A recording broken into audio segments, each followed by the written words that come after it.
lurus. Jadi ketika alasnya misalkan yang di bawah ini, ketika alasnya AB, maka tingginya adalah ini. Dari C kita tarik sehingga ke alasnya sehingga terbentuk sudut siku. Nah, panjang ini disebut tingginya. Oke. Kita juga boleh memisahkan alasnya, misalkan di sini BC, berarti tingginya yang mana? Kita tarik dari A sehingga terbentuk sudut siku-siku ya, garis dari A sehingga memotong garis BC dan terbentuk sudut siku-siku. Itu tingginya ya. Jadi ketika BC ini alasnya, maka tingginya panjang garis ini. Oke. Itu yang perlu dipahami. Selanjutnya, bangun datar selanjutnya yaitu jajar genjang ya. Oke. Tahu ya jajar genjang. Nah, bila digambarkan, misalkan ini salah satu contohnya A, B, C, D. Kita akan melihat ciri-ciri dari jajar genjang. Apabila kita lihat dari sisinya, sisi yang berhadapan itu sama panjang. Nah, yang berhadapan itu misalkan sisi AB dengan sisi DC itu panjangnya sama. Dan sisi yang berhadapan juga sejajar. Jadi AB dengan DC ini sejajar ya, satu arah ya. Begitu juga sisi yang berhadapan yang lainnya yaitu AD dengan BC, sejajar dan sama panjang. Kemudian yang kedua, sudutnya. Apabila kita lihat dari sudutnya, sudut yang berhadapan sama besar.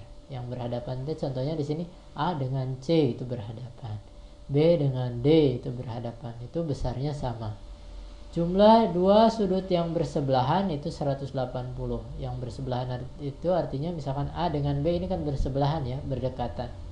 Atau B dengan C itu bersebelahan, C dengan D atau D dengan A itu bersebelahan. Nah, jumlah dua buah sudut yang bersebelahan itu adalah 180. Berarti ketika apabila A ditambah B itu sama dengan 180. Oke. Jadi ketika A-nya 60, maka B-nya harus 120. Tuh ya. Oke. Nah, selanjutnya apabila kita lihat dari diagonal-diagonalnya, diagonal-diagonal dalam jajar genjang itu saling berpotongan dan membagi dua sama panjang. Misalkan ini berpotongan di titik O, misalkan potongannya, maka dari D ke O dengan O ke B itu panjangnya sama. Begitu juga dari A ke O dengan O ke C itu sama panjang. Oke. Kemudian diagonal-diagonalnya membagi jajar genjang menjadi dua buah segitiga yang kongruen. Jadi segitiga ini misalkan kita gunakan diagonal ini ya, AC. Nah, ketika kita buat diagonal AC, maka jajar genjang kan terbagi dua ya. Ada segitiga ABC, ada segitiga ADC. Nah, segitiga ABC dengan ADC itu kongruen. Oke, begitu juga ketika dipotong jajar genjangnya dibagi dua oleh diagonal BD, maka akan terbentuk dua buah segitiga yang kongruen juga. Rumus kelilingnya, nah karena jajar genjang ini segi 4, berarti ya kita jumlahkan aja ke 4 sisinya ya, yaitu AB tambah BC tambah CD tambah DA, ke 4 panjang sisinya. Nah, oke. Cuma di sini BC itu sama dengan AD ya, AB juga sama dengan DC. Oke. Ya, jadi selanjutnya kita akan mencari luas. Luas itu rumusnya alas kali tinggi. Nah, yang disebut tinggi ini adalah ini ya, jarak antara alasnya ke sisi atasnya ya. Oke, jarak antara dua garis yang sejajar ini ya. Jadi ketika kita membuat titiknya di D, maka cari garis yang tegak lurus ya dengan alasnya. Oke, paham ya? Jadi tinggi itu, Bapak ulangi, tinggi itu maknanya adalah jarak, sebenarnya jarak antara dua garis yang sejajar. Nah, ketika garis yang satunya dijadikan sebagai alas, maka itu jarak antara garis yang alas dengan yang sejajar dengan ini.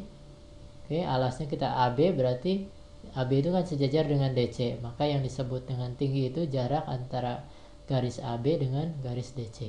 Ini ya, DE. Jadi luas itu alas kali tinggi, luas jajar genjang AB kali ED atau DE.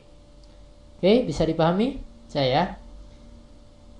Yang selanjutnya yaitu bangun datar yang kita kenal dengan belah ketupat.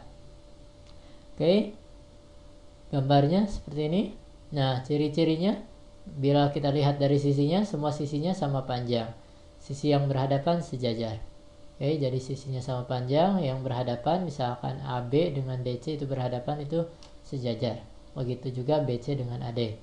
Sudutnya, sudut yang berhadapan sama besar. Nah, A dengan C itu berhadapan berarti besarnya sama. B dengan D juga berhadapan, besarnya sama. Jumlah dua sudut yang bersebelahan 180. Nah, yang bersebelahan D contohnya misalkan B dengan, nah ini kasih bulat ya karena ini sama dengan ini. Kalau B dengan C ini ketika dijumlahkan 180 derajat. Diagonalnya, kedua diagonalnya berpotongan tegak lurus. Nah ini betul ya, perpotongannya tegak lurus membentuk sudut siku-siku. Oke, diagonalnya saling membagi dua sama panjang. Jadi misalkan kita ini titik O, maka A ke O dengan O ke C itu sama. Begitu juga D ke O dengan O ke B itu sama panjang. Sudut-sudut belah ketupat dibagi dua sama besar oleh diagonal-diagonalnya. Jadi ini ketika misalkan sudut ininya berapa? 60 derajat, maka sebelah sininya 30, sebelah sininya juga 30. Jadi dibagi dua ya. Oke, oleh diagonalnya. Paham ya maksudnya ya? Oke, selanjutnya keliling. Keliling itu jumlah panjang keempat sisinya. Karena sisinya semuanya sama, kita misalkan S ya atau sisi, maka keliling dari belah ketupat 4 kali sisi. Luasnya, rumusnya diagonal 1 kali diagonal 2 dibagi 2. Diagonal 1, kita misalkan yang ini diagonal satunya BD ya. Ini diagonal 1. Nah, terus diagonal 2-nya yang ini. Nah, dari A ke C itu diagonal 2. Kalau ketukar bagaimana? Enggak jadi masalah. Oke. Jadi apabila kalian menamakan ini diagonal 1, ini ada diagonal 2 juga, tidak jadi masalah ya. Paham? Paham ya? Jadi rumus luas dari belah ketupat itu diagonal 1 dikali diagonal 2 dibagi 2. Bangun datar selanjutnya yaitu layang-layang. Oke. Kalian sudah kenal ya bentuk layang-layang. Nah, apabila Bapak gambarkan misalkan ini ada layang-layang A, B, C, D ya. Nah, maka ciri-ciri dari layang-layang atau sifat dari layang-layang itu apabila kita lihat dari sisinya, dari unsur sisinya yaitu mempunyai dua pasang sisi yang sama panjang. Jadi sisi yang sama panjangnya terdapat dua buah pasang ya. Oke. Nah, yaitu sisi AB berpasangan dengan sisi BC. Jadi AB dengan BC itu satu pasang sisi yang sama panjang. Sepasang laginya AD dengan DC. Ya, kedua sisi yang sama panjang itu ya, dua pasang sisi yang sama panjang itu dua pasang sisi yang bersebelahan ya, bukan berhadapan. Oke. Nah, selanjutnya apabila kita lihat dari sudutnya, nah sudutnya itu ciri-cirinya mempunyai sepasang sudut yang berhadapan sama besar. Jadi hanya sepasang ya, sepasang di sini. Tidak dua pasang, tapi hanya sepasang, yaitu sudut A dengan sudut C saja yang sama besar. Sedangkan sudut B dengan sudut D tidak sama besar. Oke? Paham ya? Oke, nah selanjutnya sifat dari layang-layang apabila kita melihatnya dari diagonalnya. Yang pertama, diagonalnya itu kedua diagonalnya, karena segi 4 berarti ada dua buah diagonalnya, itu berpotongan tegak lurus. Di sini ada titik potongnya, ada diagonal BD dengan diagonal AC. Titik potongnya yaitu di titik O ya. Ini ada terbentuk siku-siku, sehingga perpotongannya itu perpotongan yang tegak lurus. Oke.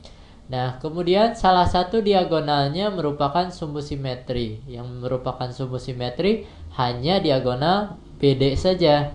Kalau diagonal AC bukan sumbu simetri ya.